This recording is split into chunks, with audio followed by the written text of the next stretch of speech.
Kita sering menyebutnya capek biasa, tapi burnout pada perempuan dengan peran ganda berbeda.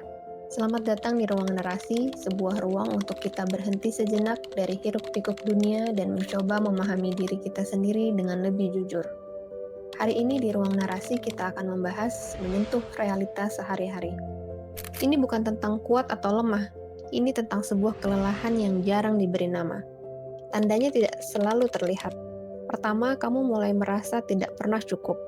Apapun yang kamu lakukan untuk anak, untuk pekerjaan, untuk pasangan, rasanya selalu kurang.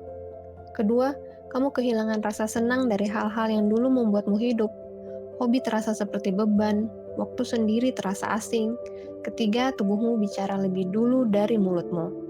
Sakit kepala tanpa sebab, nyeri punggung yang tak kunjung reda, susah tidur meski lelah luar biasa. Itu bukan lelah biasa, itu adalah sinyal bahwa jiwamu sedang berteriak minta istirahat. Coba bayangkan, setiap hari kamu berpindah dari satu ekspektasi ke ekspektasi lainnya. Di rumah, kamu dituntut lembut, hadir, penuh kasih. Di karir, kamu dituntut tegas, produktif, gak kenal lelah. Dua dunia yang minta versi terbaik dari dirimu, tapi gak ada yang bertanya kamu butuh apa.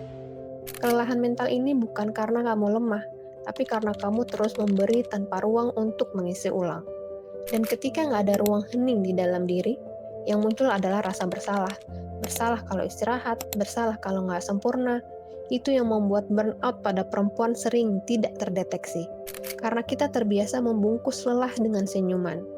Lalu bagaimana membedakan capek biasa dan burnout? Capek biasa pulang setelah istirahat, tidur malam yang nyenyak, atau liburan akhir pekan bisa mengembalikan energimu. Burnout tidak seperti itu.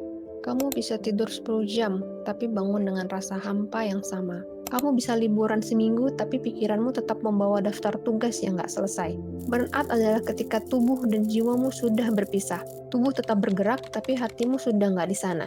Dan jika dibiarkan, ia bukan hanya menghilangkan produktivitasmu, tapi juga kemampuanmu untuk merasakan kebahagiaan.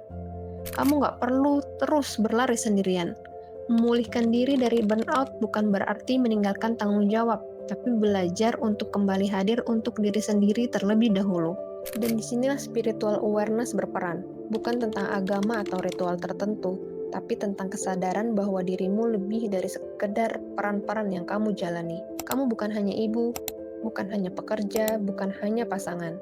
Kamu adalah kesadaran itu sendiri yang mampu melihat, merasakan, dan memilih untuk berhenti sejenak. Karena ketika kamu sadar bahwa kamu utuh meski nggak sempurna, maka kelelahan nggak lagi menjadi penjara. Ia hanya menjadi bel yang membangunkanmu untuk pulang ke rumah yang paling sejati, yaitu dirimu sendiri.